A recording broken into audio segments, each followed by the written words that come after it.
Hello, everyone. My name is Giovanni Trevino, and I am the event and conference coordinator for NCORE.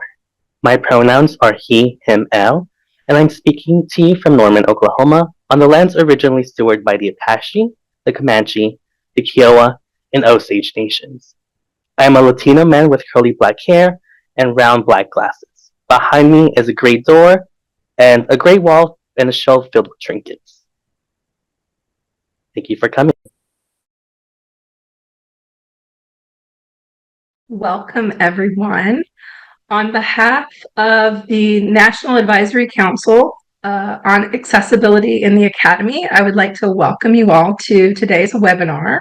The members of our NAC are co-facilitating today, or at least some of the members of our NAC are co-facilitating today, and we're going to start by introducing ourselves. But first, I want to acknowledge that this session, Accessibility in NCORE Presentation Spaces, Facilitation as Anti-Ableist Practice, was designed with the goal in mind of being able to engage with folks who will be presenting at NCORE prior to their mapping out and planning the content of their sessions for the conference.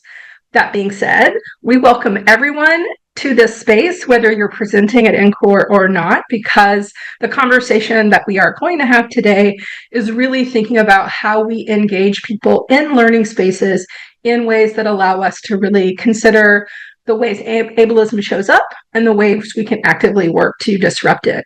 And so we welcome all of you. I am going to hand things off in the order of names listed here on the slide to my lovely co-facilitator, Emma, so that she can introduce herself. Hi, kia ora. Welcome.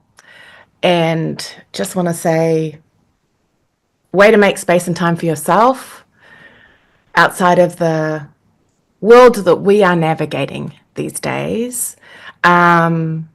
May have changed for some of us. It may be more of the same for others.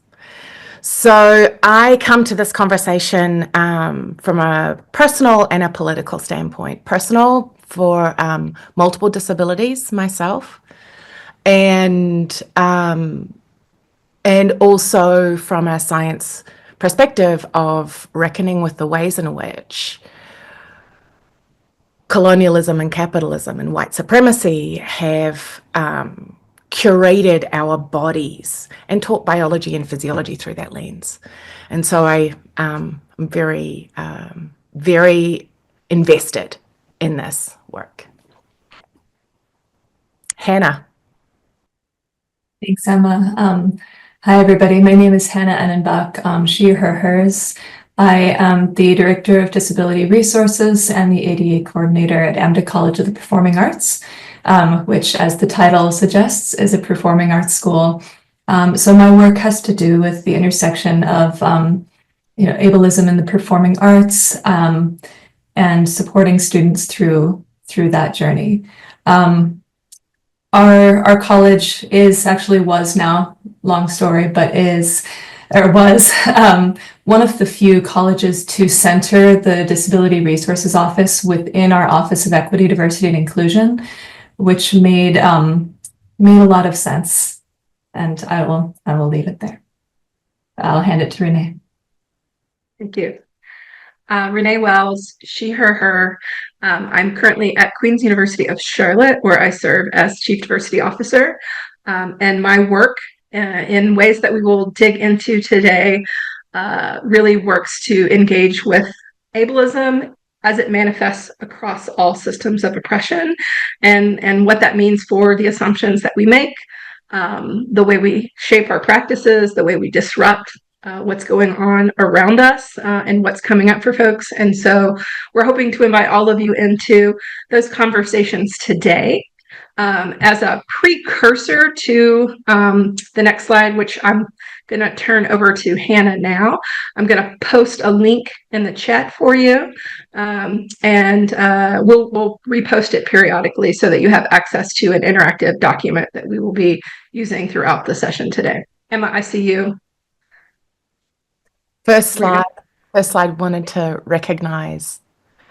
So before we dive a little further, we really want to recognize that this webinar has been going a couple of years now, and it was first co-created and even though it's Renee, Hannah, and myself today, Ebony Johnson, who's at University of Iowa, and Rana Yagmayan, who's at Portland State University, are epic co-creators in this webinar and also in our NAC work. So they're present everywhere, even if they're not synchronously here today.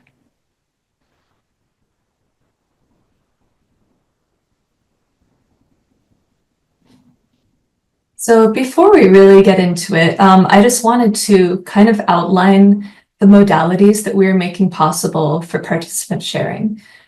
So Renee mentioned the Google document and put the link into the chat. So if you click on that, you will actually be able to kind of follow along with us as we're reading through the slides. But if you scroll a little further through it, and I'll give you a second to get everybody in here. I see the number count going up, which is great.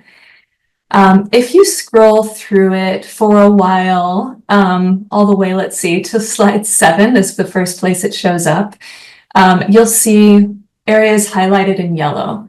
And if you follow along with us while we're going, those areas that we highlight in yellow are where you can type your own reflections, observations, any questions you have, things like that. So I think it's one of the ways we're making available to you for sharing.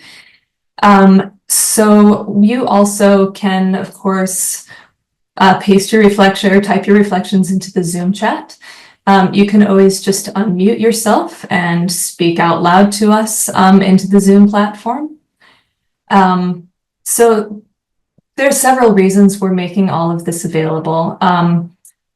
The Google Doc especially, we want to make sure that after this is over, we've compiled everybody's contributions into one area in the shared document, so we all have access to it later. So, you know, we aim for it to be collaborative and have that going on in real time. So please, whatever's most comfortable for you, we want to make sure that you're comfortable and you feel free to share. So whichever way that is for you, please do that. Oh, and if you scroll all the way to the end of the document, you'll see there's kind of like a, I forget what we called it, parking lot. So if you've got questions that, you know, we may not be talking about right that instant, or you want us to answer later, please put them there. We can go to the next slide. Okay, so as presenters, when we think about accessibility, these are the kinds of things that tend to come to mind.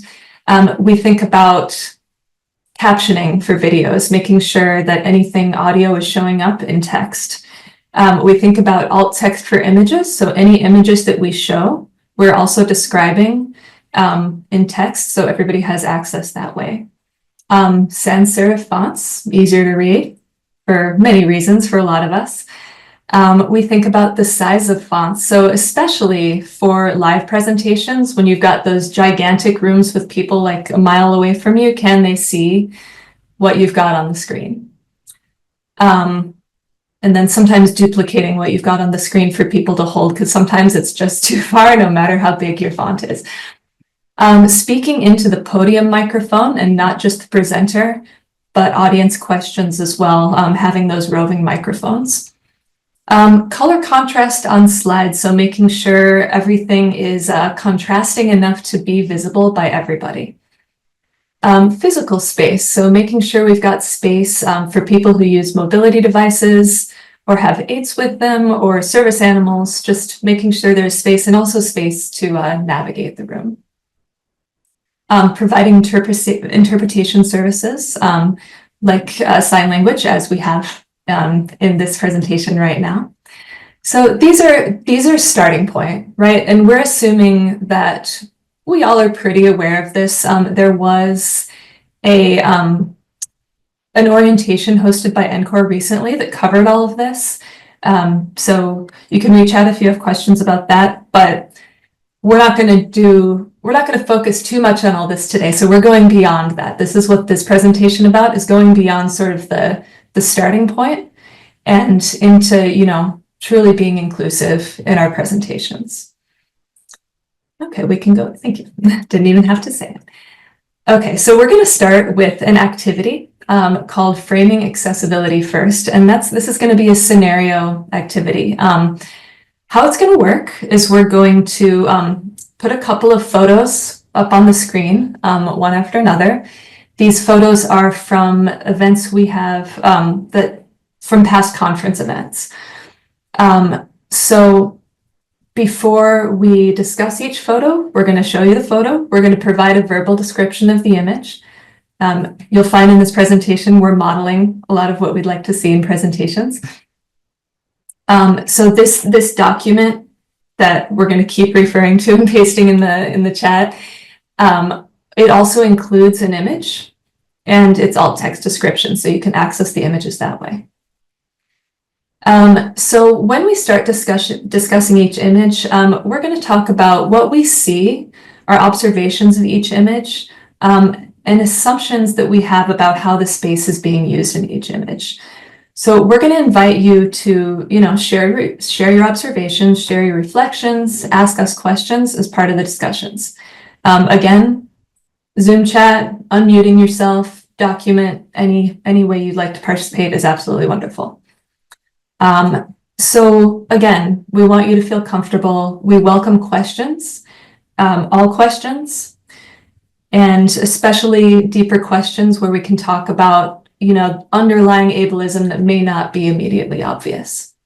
So we're trying to, unlearn the assumptions that we all just have from growing up in society about how space can be, should be used, and to work out practices that can disrupt that ableism. All right. I'm going to pause here actually, because I've talked a lot without inviting questions. So if anybody has any questions so far before we go into the activity, please share them. Can you please repeat your question? I'm not sure which question you're referring to, but oh, okay. Yeah, no, we're gonna when we have the activity up on the slide, we will rephrase what I just said. Okay, we can go to the next slide. Okay, so this slide is just, again, we're gonna paste this Google Doc all over the place. So here it is for the 14th time. And I will now pass it to, I believe, Emma. Cool. Right, so just checking, does everybody have access to, good, thank you, Juan. Thank you. Make sure that's everyone, that's the link I keep putting in there to the shared document. And if you're anything like me, it is available to drift in and out as you need to, because this is recorded. You can always come back. So if we can go to the next slide, this image is a slide of, we're calling conference scenario 1, aka lecture room hellscape. So what we are seeing is a photograph of a crowded room with rows of chairs down the center. Every seat appears to be taken, and there are people standing in the aisles on either side of the chairs, as well as in the back of the room. Both the standing and seated individuals appear close to each other, and the legs of most of the individuals seated at the ends of the rows are almost touching the backs of the chairs in front of them. Our first prompt for you: what observations can you make based on this image and image description? Thinking in the context of accessibility, thinking in the context of how ableism might be at play in this room. Feel free to add the observations in the highlighted section, unmute yourself, perhaps put your hand, digital hand up.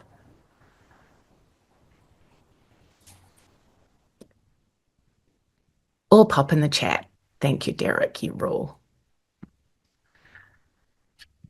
Great, and I see, so Mohammed, offers that there's a lack of navigable space. Derek, there should be seating for everyone provided, and there isn't a so there's no fire code violation. Yes. Celeste, the room's too small and not set up for ADA and safety concerns. Nicole, walkways aren't easily navigated. Susan, much too crowded. Julie offers it isn't size enabled, walker or wheelie accessible. If you have sensory issues, it could be quite uncomfortable. Absolutely. So we're also seeing sensory space isn't maintained. Thank you, Nicole. No one is masked from what I can see. Yeah, I think this photo predates. And yes, that. And if anyone's going to meetings now, you really notice if you're at all autoimmune compromised or caring for somebody who's autoimmune compromised, you will notice how quickly those masks have come down. COVID concerns. Oh, Radius, COVID concerns feet? Not. I meant to say 6 feet.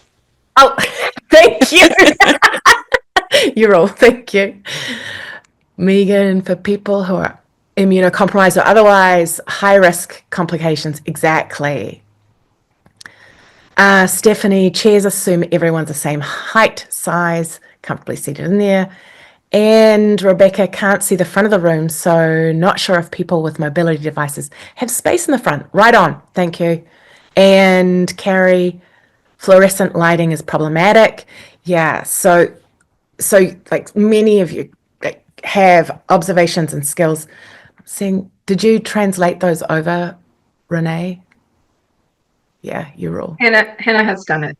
Oh, thanks, Hannah. That's brilliant. Yeah, I think you're collectively pulling out so many of these concerns that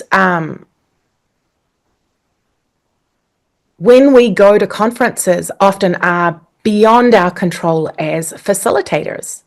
The number of times we'll show up, we've asked for a room with space, with that's navigatable, and we're confronted by this situation. So it's not that we're problematizing anyone or pathologizing. We are just noticing and sharing those noticings with each other as we consider better ways of designing. Sometimes it's out of our control. The next prompt is, what assumptions do you think are underneath or underlying why people think this is a good idea to set up a meeting space this way? Some of which is solid, but what might be some of the problematic assumptions as well? I just problematized it, sorry. So just, for example, Megan,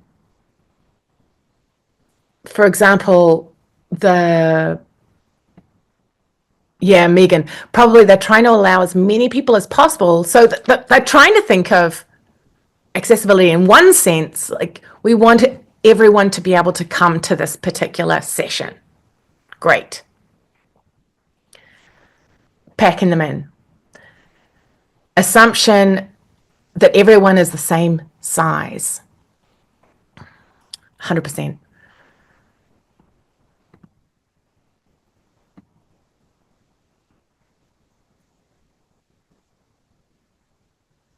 What about also, what assumptions might lead to the spaces between the rows of chairs being tight?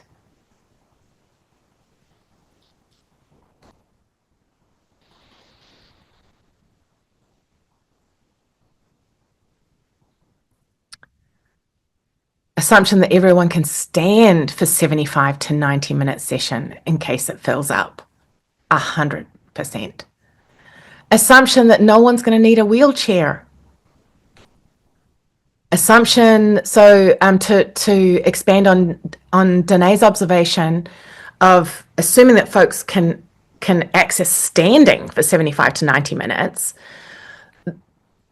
many folks require urgent access to bathroom facilities, space to go outside of a crowded room and sensory debrief, or like there's a lot of reasons why people move in and out of meeting spaces.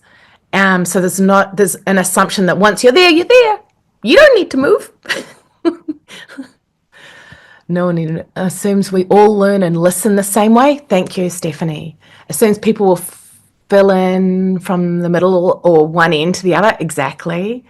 Assumes comfort levels of participants. Great. Your name. Assumes we can all reach the floor while we're seated. 100%. So is there anything else that we were wanting to highlight here? I'm just going to turn to Hannah and Renee. Make sure we've assuming people can see even from far away. Exactly. One thing I would add that, we think about as facilitators, and that is often a part of the rationale for which room layout a space is set up in, has to do with how we expect people to interact with each other. And I think for some people, this layout suggests closeness, i.e., relationality and participation. I think this for some people is what looks like making interpersonal engagement possible. And at the same time, everything we've articulated in the chat are also the same things that make it actually really difficult, create barriers for folks. And so I think some of the assumptions are actually relational, communal assumptions about what facilitates and makes possible interaction. And so I just want to acknowledge that piece, because it's often something we're seeking to create space for, and understanding the assumptions we are making in relation to that are also really important too. Yeah, I think this is a great, and I mean, who hasn't encountered this situation at conferences? So, okay, and to the point, Tamikia also added, assuming people can focus, oftentimes is missed due to sidebar conversations. Exactly. Okay, awesome. Let's go to scenario 2. Okay.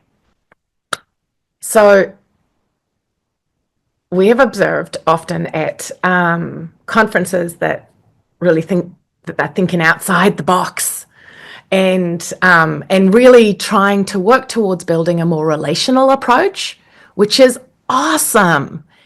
And we're going to use this particular photograph to unpack a little bit how we might actually think outside the box, think relationally, and also accessibly. So the image we're looking at is a small group working circle, a group of individuals of diverse identities seated in a circle on a carpeted section on the floor at a conference event. Some individuals are seated with their legs crossed and tucked in. Some have legs stretched out in front of them, and some have their legs bent and pulled into their bodies with their arms resting on their knees. So the first prompt, what observations can you make based on this image or the image description? I love Isabel. Oof, my body hurts seeing this. Exactly. Nicole, my knees hurt looking at this. Alyssa, I'm not trying to sit on the floor in conference clothes. Exactly.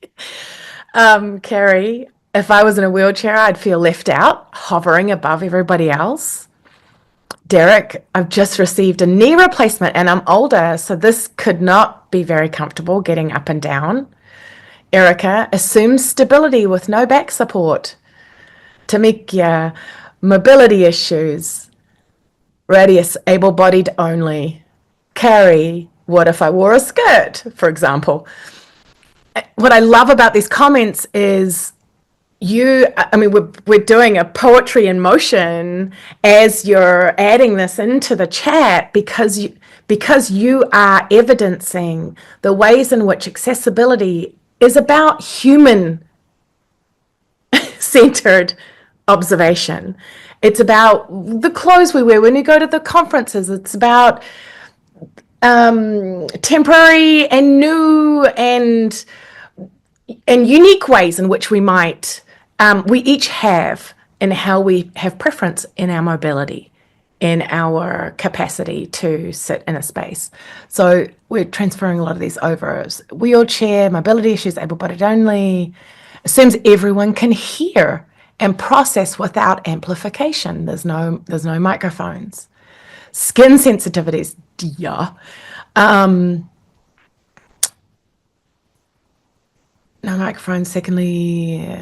Secondly, when one calls it sitting style, it's not only insensitive, yes, insensitive to Indigenous and Native populations, exactly, invites ethnic erasure also in that other context. So Juan's offering space that's taken up with this group could also create mobility issues for folks trying to traverse conference space. Exactly, because we're in a hallway here. Missing chairs, right. So got it. Awesome. It is not deaf and hard of hearing friendly. Okay, fantastic. So next prompt. What are some of the assumptions that are going on? That's already emerged, really. Are there more because I'm saying we assume everybody's able-bodied. Everyone can get up and down from the floor. Everybody wants to be down on the floor. Everyone wants to be in a circle with all these, but there's no space to be able to set back a little bit. There's no space for mobility devices. On the other hand, they're working. This conference scenario is working towards a more relational approach to a conference setting. Yeah, assumes that everyone be happy, comfortable, relaxed. And who can be relaxed in a conference setting? Even asking that question reveals a lot about the social structure at play in this space. Great. Is that enough? We're good? We could keep going, I'm sure.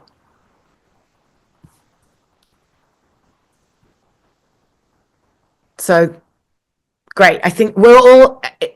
Are there any questions that are emerging for folks? Is there anything that's occurring to you before we move into the next kind of?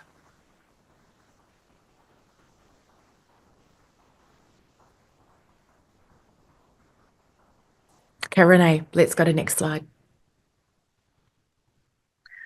So, yes, Mohammed, the complexity of universal design, right? And I will just acknowledge that I personally do not use the language of universal design. I use inclusive design because I understand nothing is actually universal.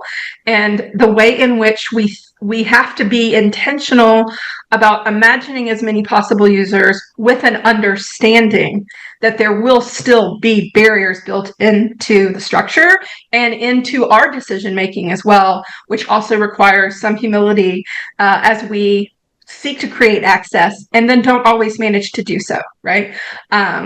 So, just to sort of check in about where we're at in the conversation today, we've really utilized these two scenario photos to ground us in the things that we sort of encounter all the time in educational and especially conference spaces that we've become so accustomed to that sometimes we're not legibly recognizing both the disparate way those spaces are experienced, the ways in which people's needs are not being met, and the ways that sometimes very well-intended facilitators, ourselves included, design things with an intentionality that is about building community, creating conversation, all sorts of things, and still make decisions that sometimes make it harder for folks to access and engage. So we've created an opportunity to just pause and pay attention and to give voice to what's actually operating, because the more we start to ask ourselves to identify those things, then we become better positioned to disrupt them, right? So what we're going to do is to go from sort of the physical decisions and structures about how people are sort of put into spaces together spatially. We are going to start thinking about the choices we make as educators and facilitators for how we're actually asking people to participate and engage together in the spaces we're creating. So we're going from physical design to, I'm going to say, pedagogical practice in the next part. And our goal towards the end is to really acknowledge and invite folks to continue in their individual and collective collegial journeys around these conversations with some key frameworks that inform our practice, and some authors that we would invite all of you to engage with as well. So we can move on to the next slide. So one of the things that we are mindful of is that there are two things that are always happening in every educational and facilitation space. There are the decisions we make and the way we shape the experience for folks through our intentional choices. And then there's the way participants come into the space, both in terms of their own assumptions, where they're at in their own journey, their relational interactions with each other, and all of those things. And so we as facilitators can actually introduce what we're going to call ableist pressures into the space. And the folks who have come to attend sessions can also do that as well. And so one of the things I want to invite us to sort of unpack are some common ways that as facilitators, we invite people to engage in ways that may create barriers for folks. So one common thing, which we've probably all experienced and maybe even done, is as facilitators to invite folks to come forward, especially in the theater style rows of seats, right? To invite people to come and sit closer to the front. So I want to invite us to identify as facilitators, what are our motives in making that invitation? And in what ways does that create ableist pressures for different participants? So what's surfacing for folks as you think about that particular invitation that often comes up?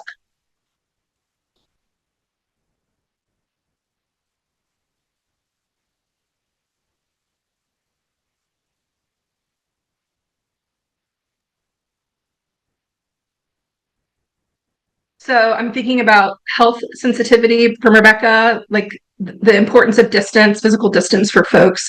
And again, Kari doesn't create inclusive space for folks who are immunocompromised and need the safe distance from other folks in the room. Other things coming up for folks.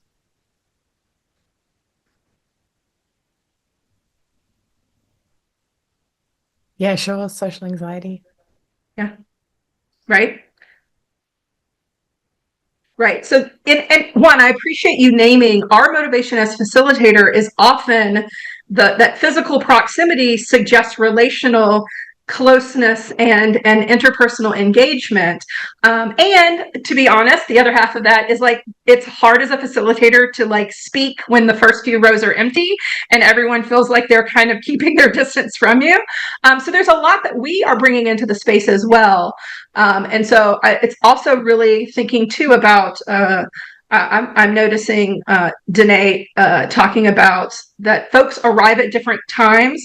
And so to what extent does that invitation have implication for folks based on when they arrive and maybe when they need to leave? And when they need to leave may have to do with their access needs and their ability to actually leave the room in a way that's going to feel comfortable for them.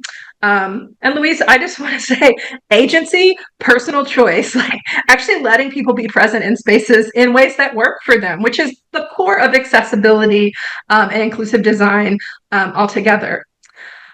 Let's look at the second example, which we've probably all done, both as presenters and as participants. The invitation to turn and discuss with the person seated behind you. In what ways, as a facilitator, are we inviting people to engage? What is motivating us to make that invitation, and in what ways might that be a barrier for participants in the room?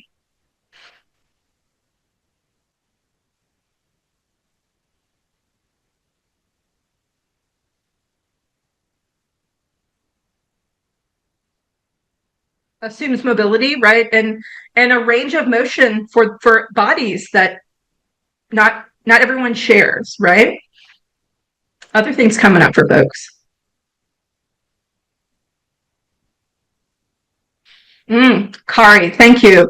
There's also, one of the pieces, right, that we are not overtly naming, but that is always true, isn't just that people come into spaces with a range of abilities. People come in with a range of lived experiences and identities, and spaces don't always feel equally safe in the same way that they don't feel equally accessible to folks. And that's very, very real, true. And we often assume that it will, or hope that it will, and that can be problematic for folks who aren't experiencing that. Thinking about verbal skills, yes. Thinking about anxiety, thinking about folks who are introverts, thinking about the ways in which, people's access to how they're engaging with the content, talking to another person may not actually be the way that makes sense for them and supports their processing, right? And Rebecca, especially ambient noise creates a lot of access barriers in spaces where you're asking everyone to start talking at the same time. So there's a lot of stuff that we're recognizing, in part because we've lived through it.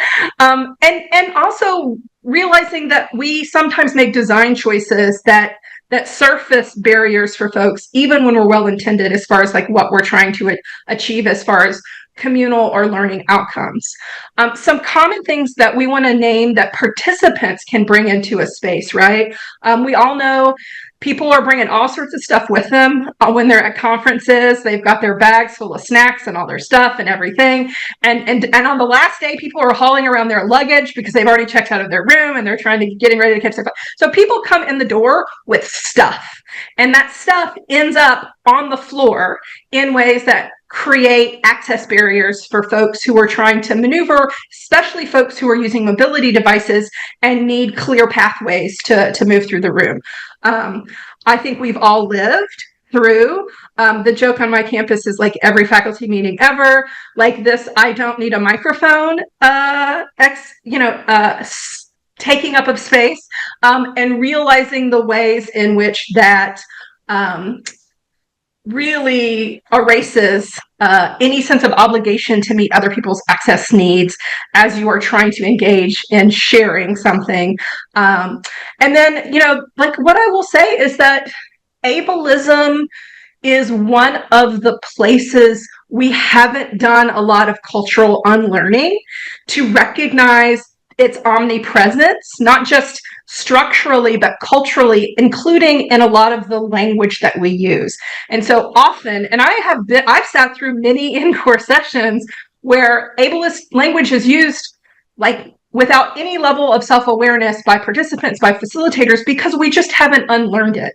And so recognizing that language can come into the space that make people feel unsafe, and can feel really invalidating and harmful. And so our ability to recognize that and to reframe and engage with it when it surfaces is also really important.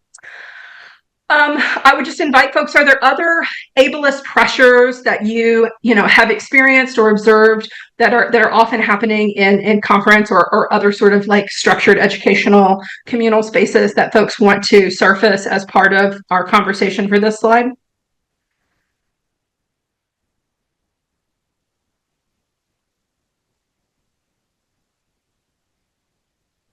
I jump in, Renee, and I wanted to go back a little bit to presenter-generated pressures. Yeah.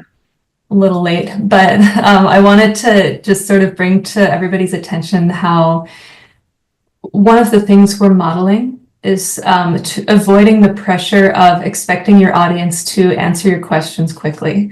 So we're trying to model that right now, because there's something I've noticed in a lot of presentations that the presenter will say, do you have feedback for me? Do you have questions? Do you have reflections? Wait approximately 3 seconds and then going on. And 3 seconds is about enough for you to process maybe what they said, and not at all enough time for you to generate speech or text. So part of the reason we're giving you so many modalities to respond is that, but we're also trying to give you time. So I just invite everybody as presenters to give your audience far more time than is comfortable for you. Stand up there in silence until you feel really weird about it. That's about as much time as people need to respond. So I just wanted to add that one. Thanks, Hannah. And the other thing I would say to sort of layer onto that is that as facilitators, it's not just the choices we make, but the way we make them legible to folks. Because when we say to folks, we're creating these multiple pathways for you to engage, and we're trying to slow down to make sure you have the space and time that you need in order to engage, that we are actively seeking to disrupt the unsustainable and inaccessible speed by which education is often expected to occur. And when we say that, it's not just that we are creating that space for the people in that room with us. We are also inviting them to recognize that common pattern and not just experience something different, but to actively unlearn something that they then can take with them and apply into their own practice. So we think of it in this ripple effect. And so we invite folks to be really overt about your pedagogical practices as it relates to accessibility, not just so that you meet people's access needs, but that you facilitate them unlearning and relearning skills that can allow them to be better facilitators as well. So let's move on to the next slide. Okay, so I want to, before folks dig into this slide, I want to start by saying we're not actually doing the activity on this slide. Okay, this is a sample activity that we've created in order to actually critically unpack the prompt that might be the kind of prompts that participants might be asked to engage with in a conference session. So one of the things that I'm mindful of is I'm going to read the prompt aloud and then ask us to engage critically with what's happening in this. So in this sample activity instructions, for this activity, each group will review a single portion of a transcript from a class discussion to identify comments that might be experienced as microaggressions. One member of each group will read the transcript aloud to the group. One member of each group will write down the possible microaggressions on the flip chart paper provided on the table. One member of each group will share aloud the group's responses to the rest of the room. One member of each group will go over and tape the flip chart paper to the wall. I don't know how many of you are having multiple simultaneous flashbacks of a compilation of every conference session you've ever participated in. But one of the things we want to invite is a couple of considerations, right? So as a facilitator, I want us to think about what assumptions were made in the design of this activity that might create access barriers for the participants, right? So this was clearly an intentionally structured activity where you've mapped out different ways people are going to show up in it. What are we assuming, and in what ways might this be create access barriers for folks? So what's surfacing for folks?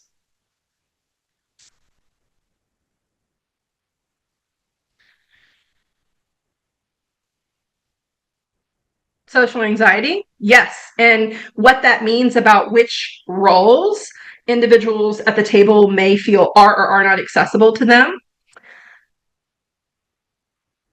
Other observations?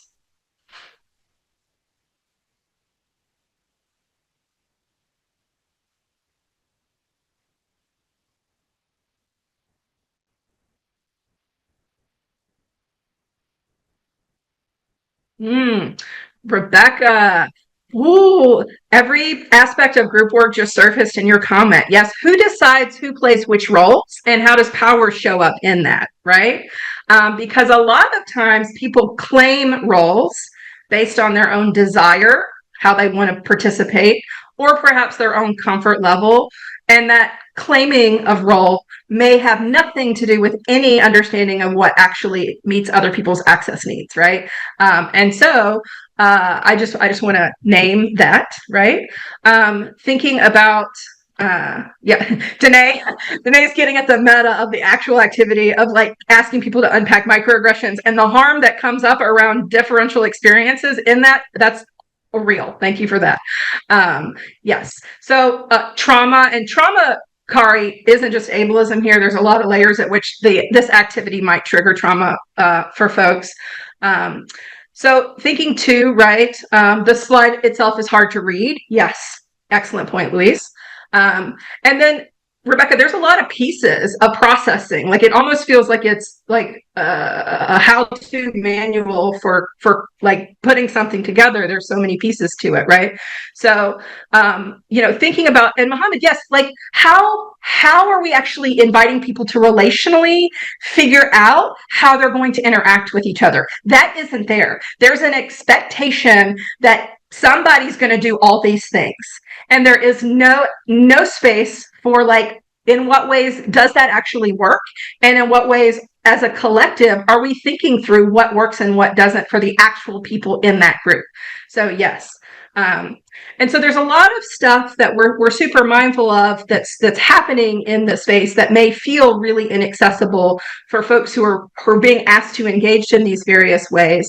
And so what we'd like to think about is how could we, assuming that we're wanting people to kind of have a conversation with each other, and then in some ways like surface their observations to the larger community in the room, what are some ways we might invite folks and create space for participation that makes this more accessible for participants? So what are some thoughts about a remix or a restructuring or a reimagining of an invitation, right?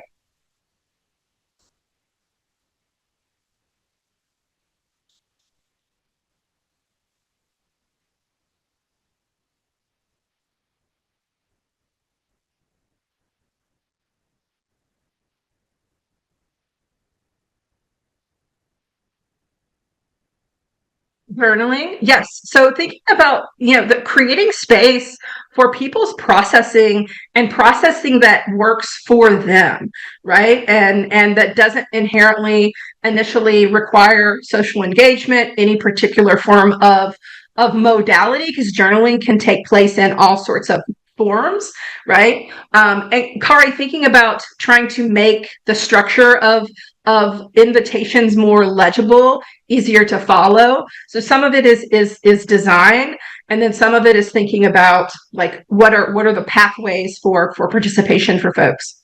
Other things coming up.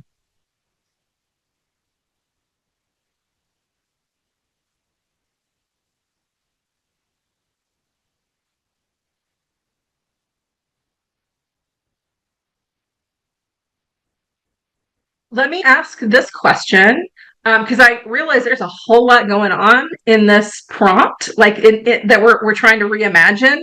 So let's say, for example, that a piece of what we would like to happen is some level of processing at the individual group level, and then some level of that being able to become legible to the larger community. How might we create more accessible pathways for large group share outs, right? Because in this example, people are physically being asked to paste things on the wall, right? And to write things that then are legible to other people while they're hanging on the wall. What are some other ways to imagine what this could look like as far as bringing voices forward in ways that other people can engage with them in the room?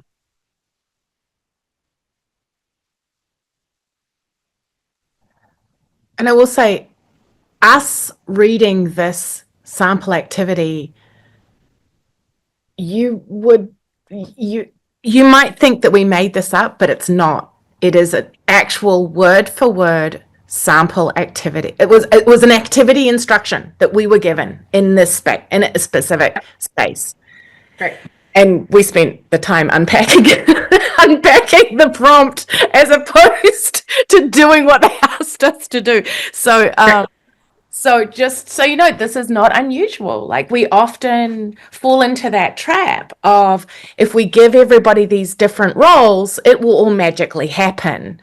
Right. Not recognizing power dynamics, not recognizing mobility and accessibility issues. So it's a Mhm.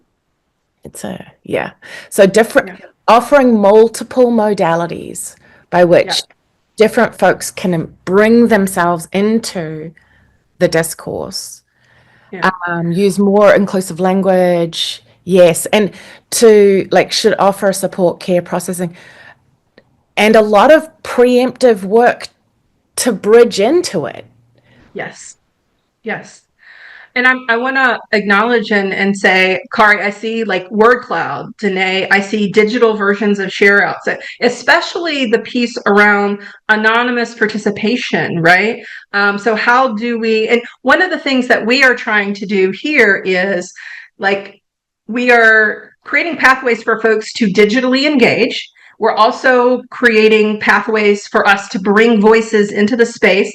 Like, we are reading aloud the comments so that those voices get amplified, where folks have the option to unmute and bring their voices into the room. But we're also not going to assume that that's something people want to or feel comfortable or that feels accessible for folks. So we're also thinking about ways as facilitators we can support enabling voices to be present, but creating pathways for folks to share content that work for them. So, right. And so, Luis, just thinking about, how about something that's a little less structured? There's a lot of expectations packed into one activity for like all the moving parts, and that can feel kind of overwhelming, right? And so one of the things to think about, Rebecca, too, is that digital ways of contributing are a barrier, right? So for some people, like going back to the example of journaling, for some people, the ability to physically write and journal is going to be a pathway that feels good for them. For some people, typing into an app, software digital thing, a word that pops up into a word cloud, is going to feel good. For other people, seeing other people's comments in real time and then processing in relation to that and engaging in ways that are in conversation in relation to their own synthesis speed time feels good for them. One of the things we're trying to illustrate is that it's not a one size fits all. And the more pathways that you create, the more people have a point of entry that actually resonates and works for them.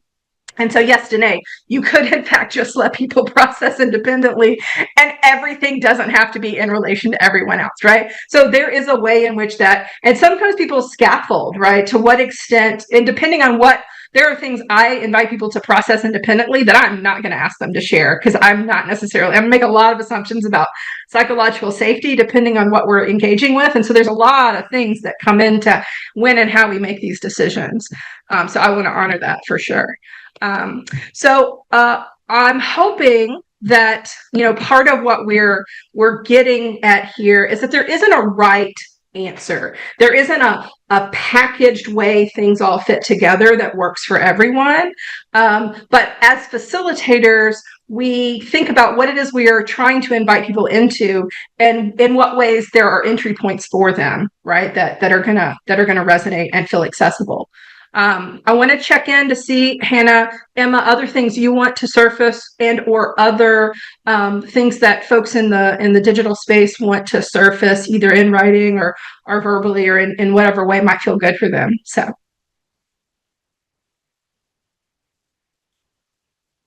No, I think everybody in this digital ephemeral group is really bringing to the surface the many layers that when we're designing inclusive activities, there's a lot to think about. And so if one is new to this, then we would encourage you to adopt a learning-centered approach and assume that you will screw up, because even for those folks who are years practiced, lifetime practiced, we're always unpacking the ways that these social structures have organized us and organized the way we do things. So it's a constant learning. It's a constant process. Great. Okay. So would people like a body break? Because there are two more aspects that we wanted to invite people into. Would a body break feel good? Yes. Awesome. So 10 minutes? Does 10 minutes work for folks? Great. And for those who need to bounce, thank you for considering this, and thank you for the work you're doing. Thank you, thank you, thank you. And hopefully see you at NCORE. It looks like we will be back at 1:09 Central, 11:09, yes, Pacific, 2:09 Eastern. Great. See you soon.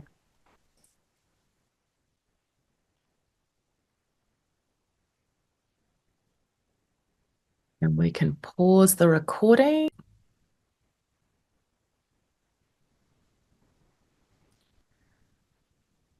Okay, so welcome back. And we wanted to kind of move from very pragmatic approach that we started off with, and then offer layers of frameworks that have informed how we think about designing any meeting, conference, session, classroom, and administrative spaces, and departmental spaces, if you will. So if we could go to the next slide. Okay, great.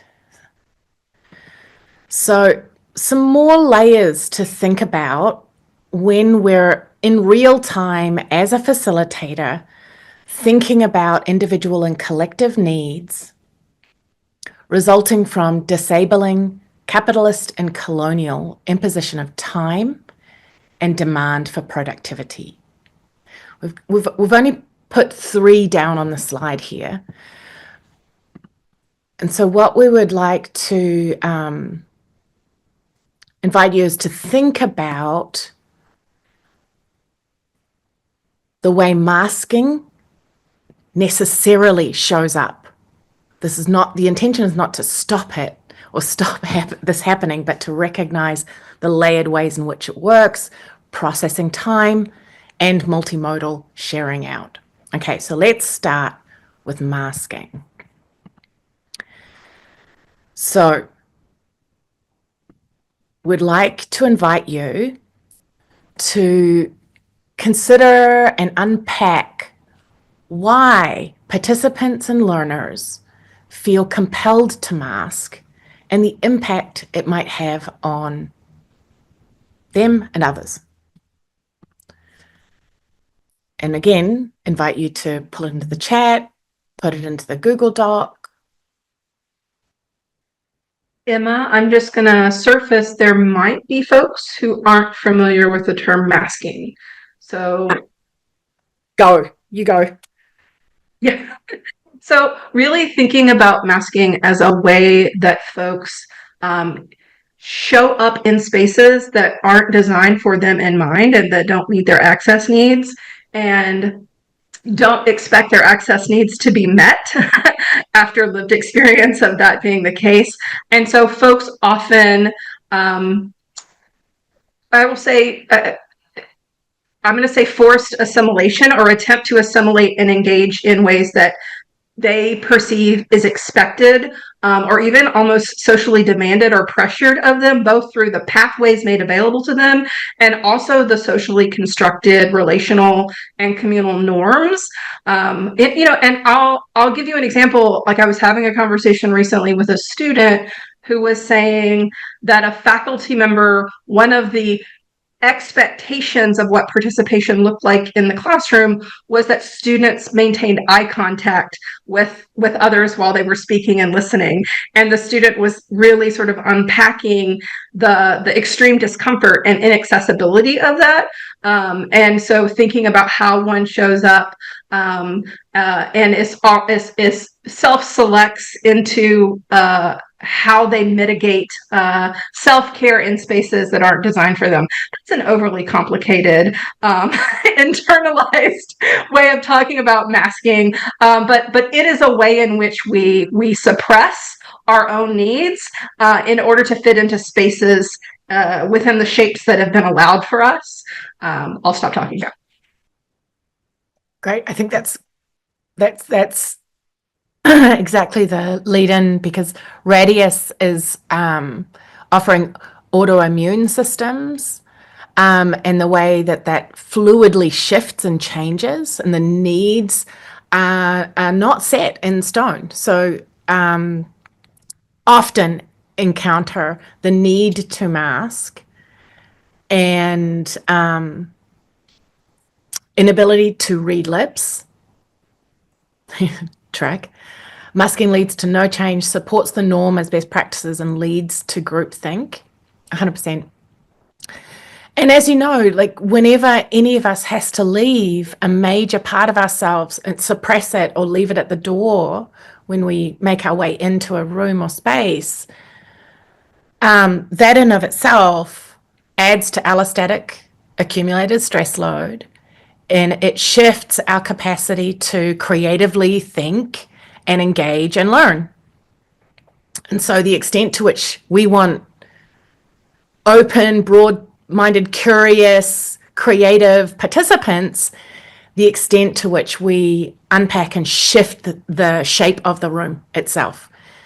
The principle that we think of is, if we want the outcome to change, we change the conditions in which the people are coming together. We don't change the people, we change the conditions. Is there anything else coming up around masking that people want to put in here? And we're going to get to Talila Lewis's working definition, and I'll repeat. It bears repeating the first sentence we have here.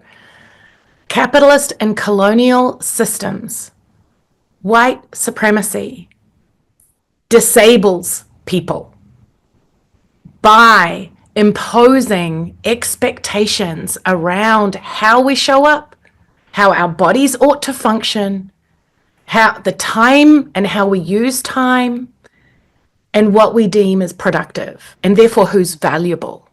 And so power dynamics are automatically kind of elevated, and the extent to which people have to use masking is a really good sign to me that I haven't done my job yet of shifting the conditions of the room.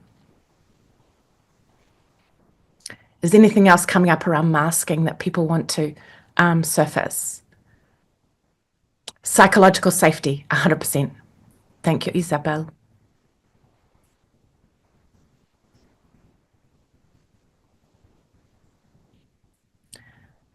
Okay, great. Is there anything that's coming up for you, Hannah, at this point that you're thinking of, Renee? No, Good. no. Okay. So the next one, processing time, and actually that was really surfaced earlier, and I cannot remember who surfaced it, so apologies. The ways in which capitalism really has imposed an expectation of extrovertism and rapid thinking. And we've spoken a little bit to this about the need to slow down and have space into which we can find ourselves inside of. Is there anything coming up around unpacking individual and collective needs that you think about when we think about interfering with dominant norms around processing time expectation? I'm just going to surface this. One of the things as facilitators for NCORE, we're asked to submit our presentation materials ahead of time. They'll be uploaded into the app that attendees will be navigating. And so they can access our materials ahead of time. For folks who benefit from and for an accessibility measure, early access to content supports like the processing time that enables them to show up and be present and engage within the structured time frame that conferences give us to do the work in.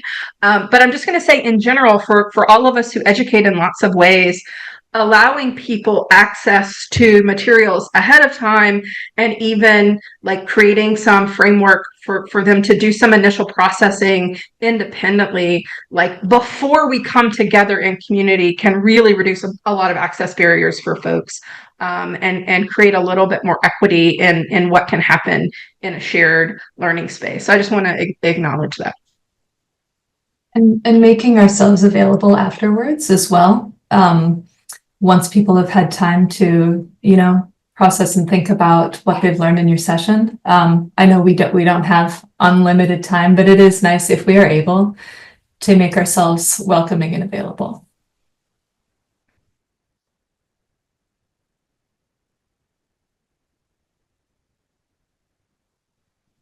Connected to this conversation is also reiterating multimodal ways in which people can participate, whether they choose to come in verbally,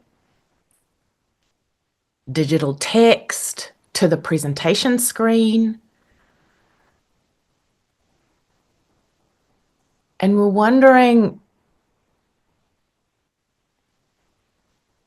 a lot of this again has been surfaced already in our discourse, and it really is particular to the session that you're designing, and then being open to flexibly bring in ways that we may not have thought about in the moment. Is there more? Does this feel complete enough? So Rebecca, this is also making me think about importance of slowing down. Yes. Being mindful of the dominant culture, all of our tendencies, we've all been raised in it, to try to fit in as much as possible in the smallest amount of time.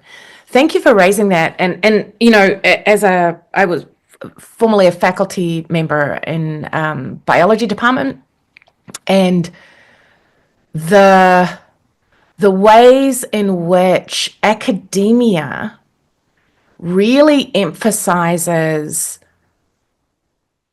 and develops power structures based on knowledge and being seen as the smartest, white supremacy, smartest person in the room.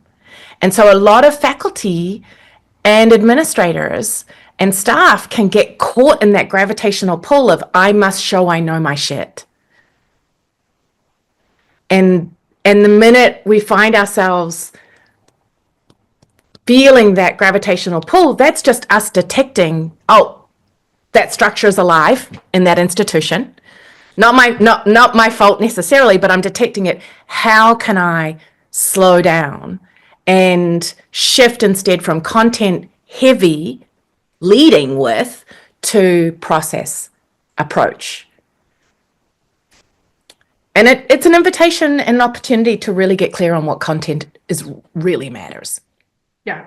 And I would echo into that there's a common assumption in higher ed that volume of material is somehow equated to amount of learning. And I think we all know that that's not true.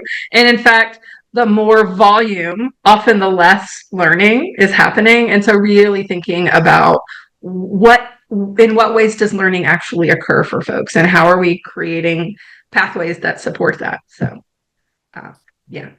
One thing that I just want to acknowledge that piggybacks a little bit on, sort of a digital document that multiple folks can engage with, is the benefit of crowdsourced note-taking in learning spaces, not just because you have multiple users contributing their understandings, but people take notes in different ways, structurally, conceptually, representationally, and that actually adds a lot of nuance to the ways in which students are able to access and engage with ways of understanding. So I just wanted to say that I've found that students find it incredibly helpful because as facilitators and educators, we often present content in a singular way, in a singular framing, and having a lot of voices kind of reorient that can really deepen and create like a digital space of conversation in a different way for learners. So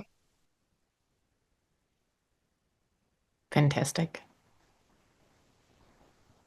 I think we're ready to go to, let's go to the next slide and open this into the framework from which this really is grounded in. And so the working definition, this slide is titled The Working Definition by Talila Lewis and colleagues of ableism. And I'll read the slide. Ableism is a system of assigning value to people's bodies and minds based on societally constructed ideas of normalcy, productivity, desirability, intelligence, excellence, and fitness. These constructed ideas are deeply rooted in eugenics, anti-Blackness, misogyny, colonialism, imperialism, and capitalism. This systemic oppression leads to people and society determining people's value based on their culture, age, language, appearance, religion, birth or living place, health, wellness, and or their ability to satisfactorily reproduce, excel, and behave. You do not have to be disabled to experience ableism. This is a working definition by Talila Lewis and colleagues. It was updated last January 2022, developed in community with disabled, Black, negatively racialized folks, especially at not 3/5. And there's a link there if you would like to learn and read more about this. I'll repeat the last statement. You do not have to be disabled to experience ableism. So we're wondering, and here's a prompt for you, what resonates with you in this definition? What really catches your attention?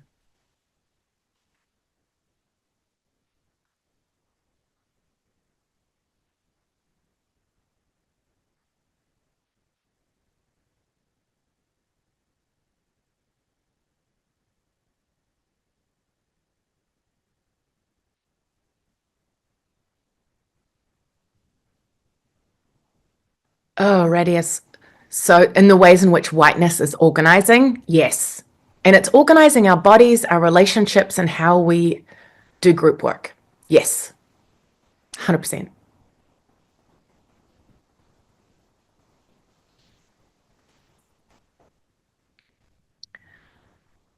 And for folks who are new to the concept of whiteness, we're not just referring to skin color, although skin color provides a chord to how we function within these social systems. Whiteness really is a descriptor of the way white supremacy is functioning. Candace, relationship to imposter syndrome.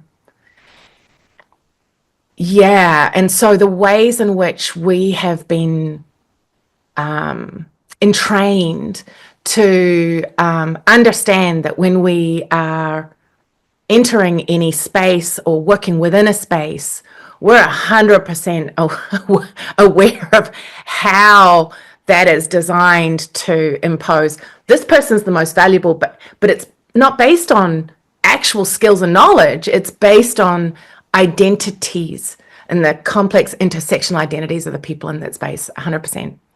The last statement raised the question for me about other areas of oppression. Yeah, I think it is true, but it is not often named. Thank you, Talila Lewis. Yes. Thanks, Jamie. Luis, calling out systemic intentionally of marginalizing folks. Exactly. And in this way, TL and colleagues are really raising to awareness how one of the tools of marginalizing people is by enforcing ableism. And to quote TL again, our bodies do what our bodies do. It's the system that's disabling us, or disabling individuals very specifically. Yeah. And one thing, oh, go ahead. Sorry. And I'm just saying, echoing that folks are really thinking about systems of oppression and how elitist, thank you, Celeste, and how elitism is playing out. Yeah, for sure. Renee. So one thing I want to surface and say very overtly is that, we have been socialized to think about disabling and disability in an embodied way. We think about what it means for us physically. One of the things we want to engage with is that the intersectional oppression of all of these systems is disabling psychologically, communally, emotionally, culturally. Like when we think about at the core, the way our society determines whose bodies have value, right? Whether that's folks of color, trans folks, immigrant folks. Like we think about whose values have worth, and then the treatment and the spaces we do or do not create for them, not just physically, but culturally, relationally, like the intersectional oppression is disabling to folks like entire lived experience. So I want us to have an expansive operational understanding of disabling that isn't just about physicality, that is devastating to individuals and communities based on who we've decided is worthy.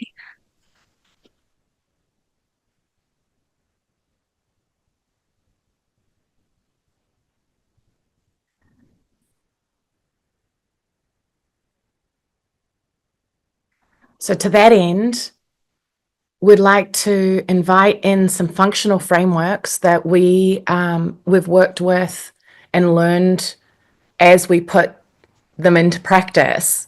So let's go to the next slide. So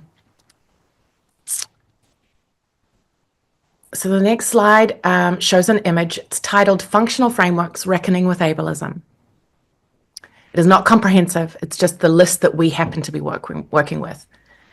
It's a graphical representation in a pinwheel that has a large blue center circle and 5 smaller circles tethered to the center.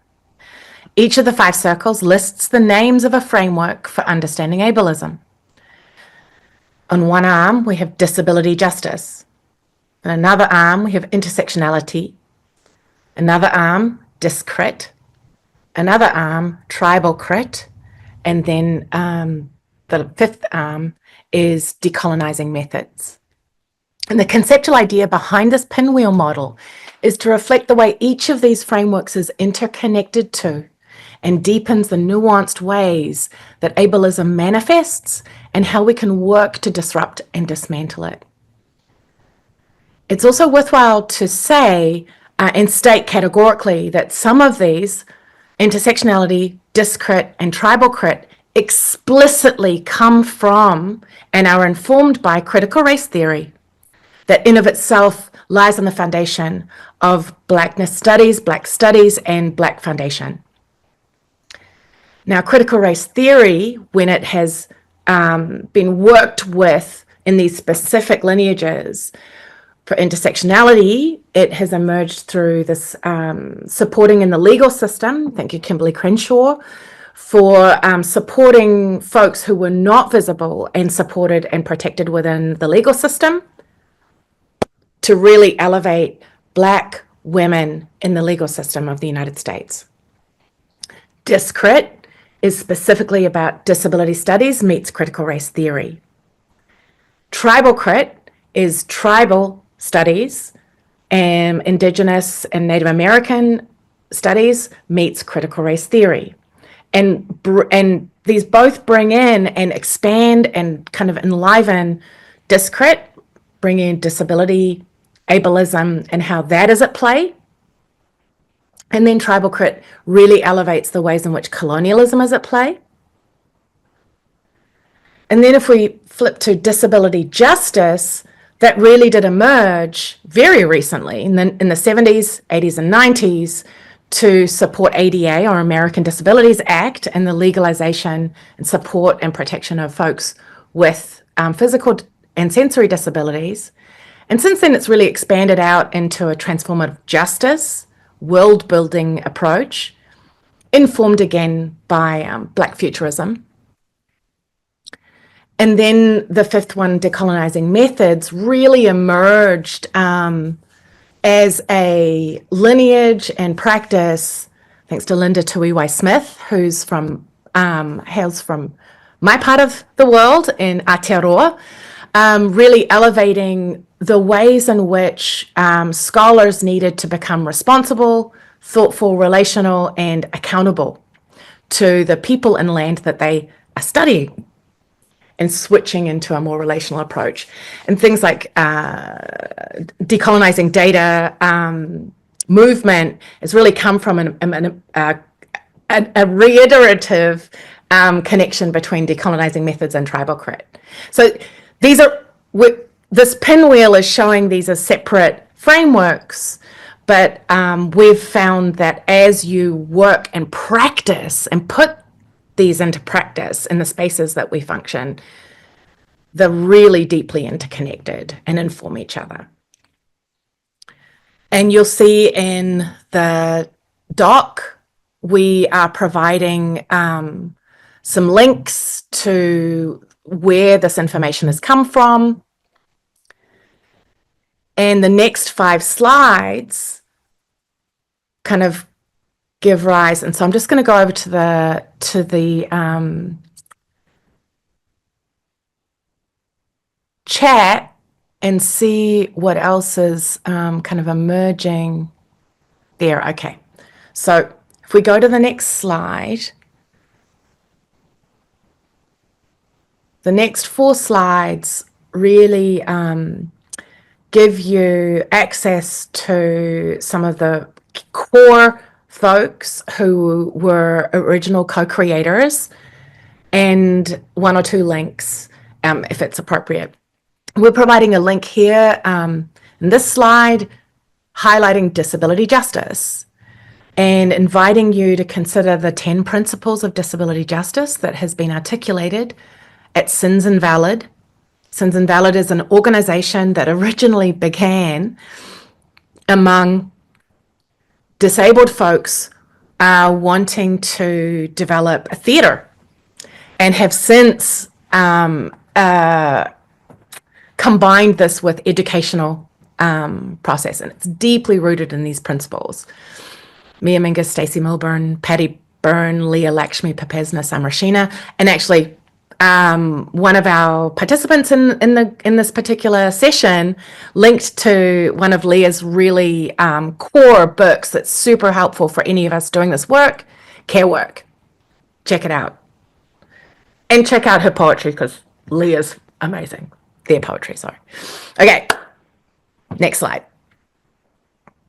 This slide invites you to consider the ways in which, in the framework of intersectionality that was originally developed by Dr. Kimberly Crenshaw, again, specifically to support and visibilize and protect Black women legally.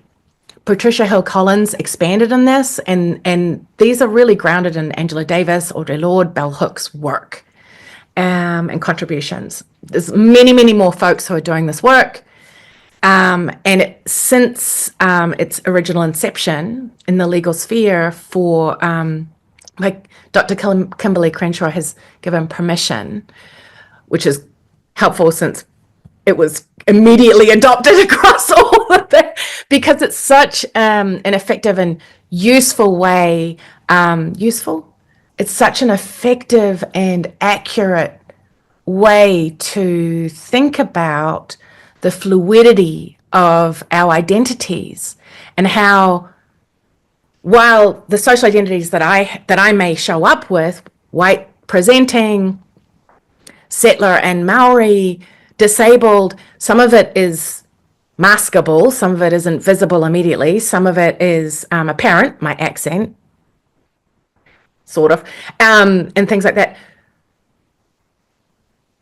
The extent to which I experience the room as oppressive is the extent to which my particular constellation is welcomed in, and then plays out in very distinct power dynamics. And intersectionality really allows you to kind of access that. Making sense here? I'm rambling. Am I missing something? Help. Okay, let's go to the next slide.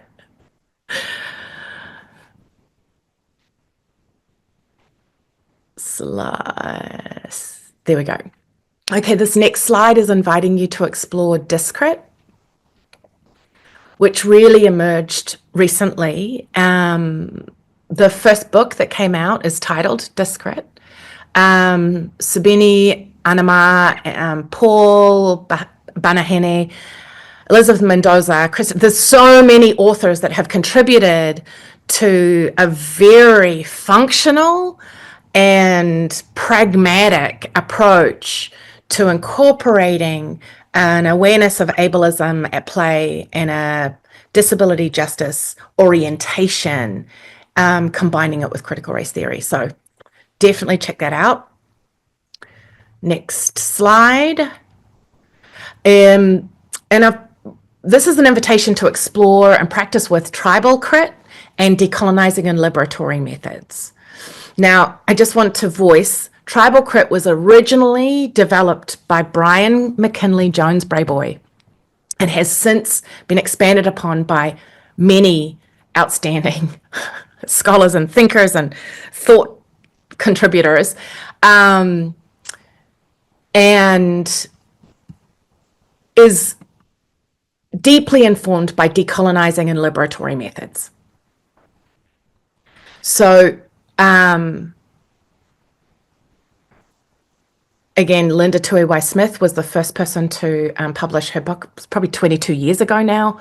But that was itself grounded on the liberatory work of Paulo Freire, Bell Hooks, and many others. So always interconnected. And I want to just be really clear, because I think this bears repeating.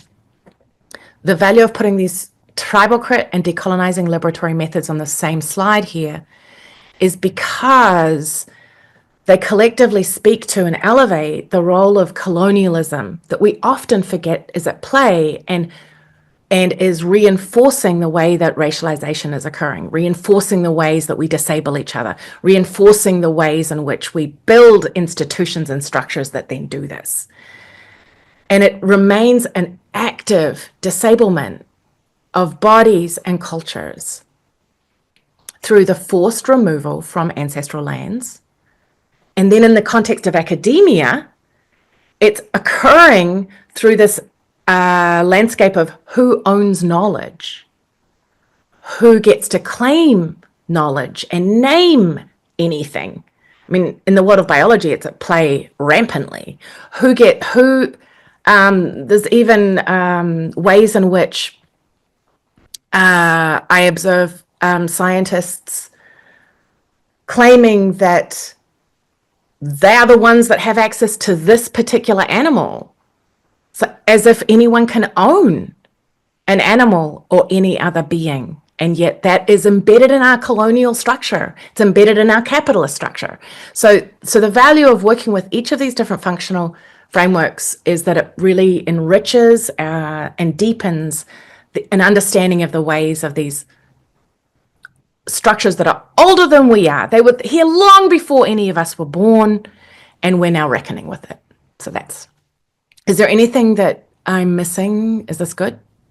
Anything coming up for folks? We just wanted to invite you in share with you some of the folks who are really the thought leaders in these arenas.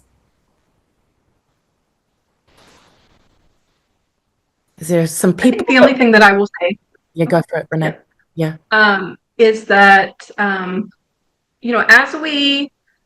as we delve deeper and deeper into these interconnected conversations where people are making legible not only the way these structures operate, but the incredible harm that they do, we start to increase our capacity to not only to read them in the world around us, but also to read ourselves in relation to them, the ways in which we reproduce them unintentionally.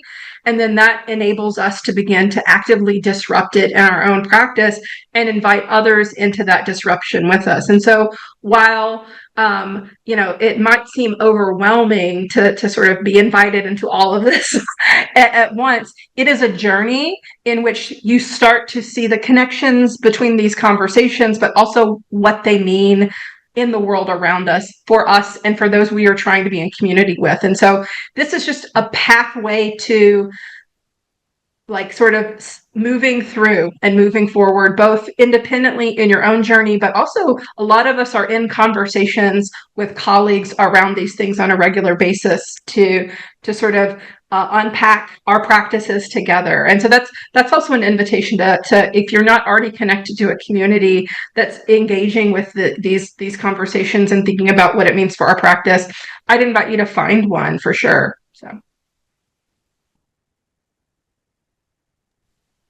I think we have one more content slide after this, which is a sort of reconnecting back to our facilitation roles and educator roles. So if we could move to the next slide. I'm mindful that we want to be able to invite any other questions that are surfacing, folks. But one of the things I would say that ground me as things that I ask myself as I'm beginning to sort of imagine the space I'm going to invite folks into and how I'm going to make pathways for them to show up and engage in that space.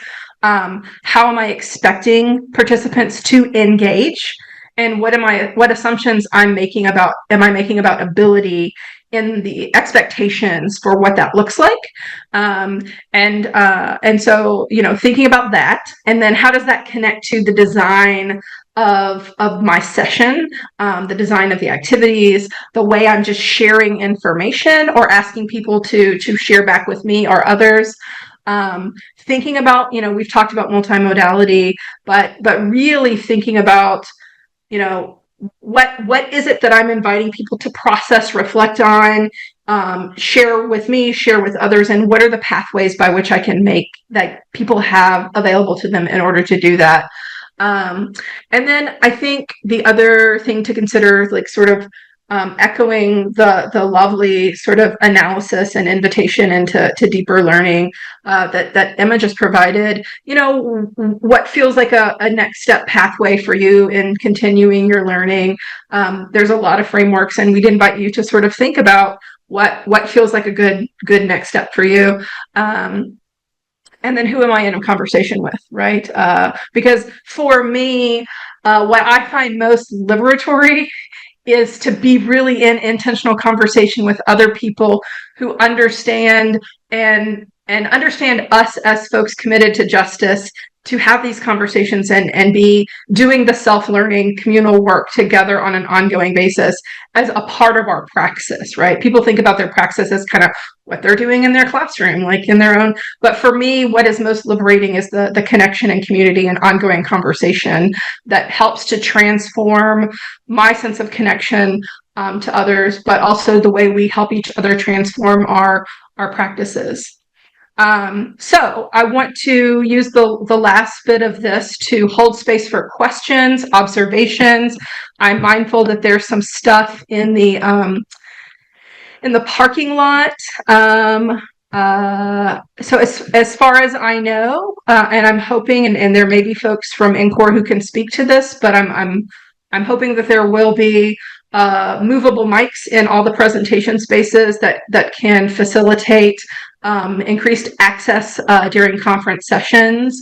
I know that we are trying to, we have a slide that is embedded in the presenter template that actually is about accessibility and that invites everyone in the space to be in community and in accountability for ensuring the accessibility of that space. So we're trying to orient people to a shared responsibility for accessibility as part of the experience of attending sessions together.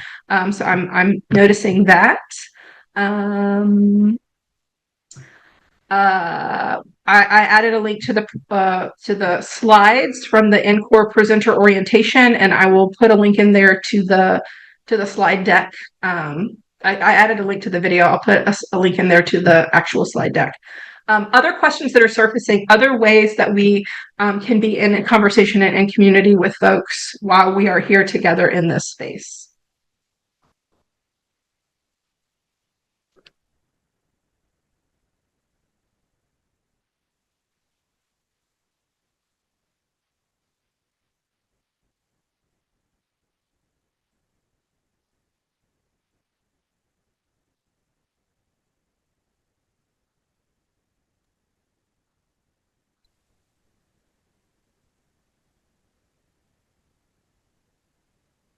Yeah, in the chat, I can see that like we're rounding out here, and so I'm assuming that this recording of this session will show up in the same YouTube site that NCORE is posting. So I just popped a link in there.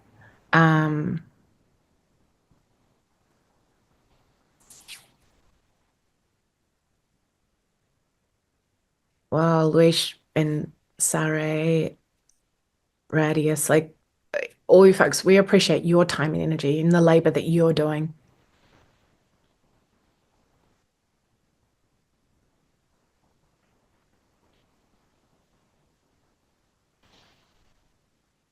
We'll also be at NCORE and doing various sessions. So, if you're interested in more conversation, feel free to find us. We're always eager to be in conversation with folks about ableism and the intersectional ways that manifests and what that means for our roles as disruptors. So we are always happy to chat about that.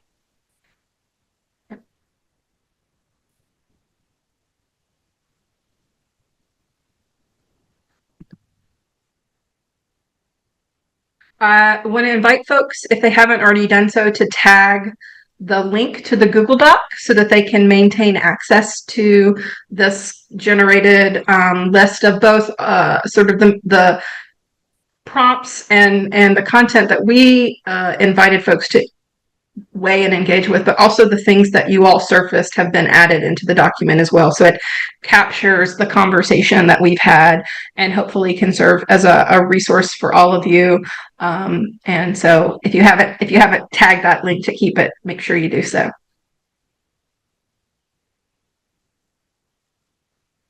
Oh, great. And Luis, as a critical Latinx indigeneity scholar, I'm looking to incorporate anti-ableism into 100%.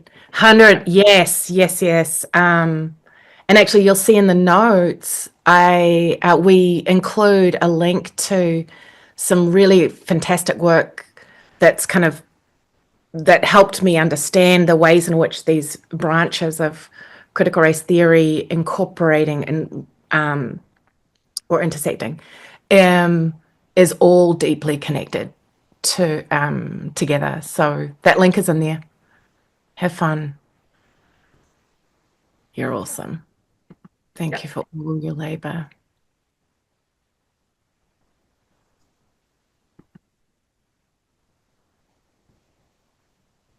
There is also, this is in the Google Doc, but I will also post a link to the actual slide deck. So.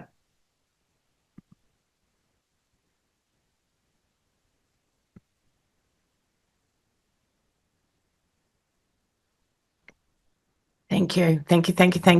Go forth, travel safely to the extent that you can and do. And thank you for all the work you're doing. This is amazing. Rebecca, I see your chat. There is a template that presenters should have access to via the presenter version of the CVent platform. So you should, if you're presenting, you should get an email from NCORE prompting you to log into that site. And one of the things you have access to is the presenter NCORE template, which has the stock slides they want included, and one of them is the slide on accessibility.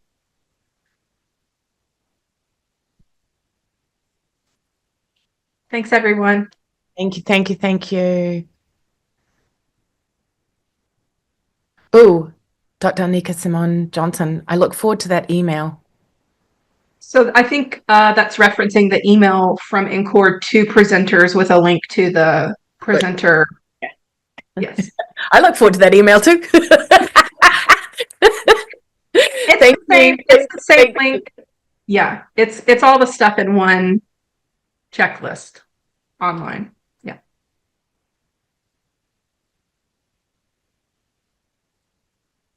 Awesome.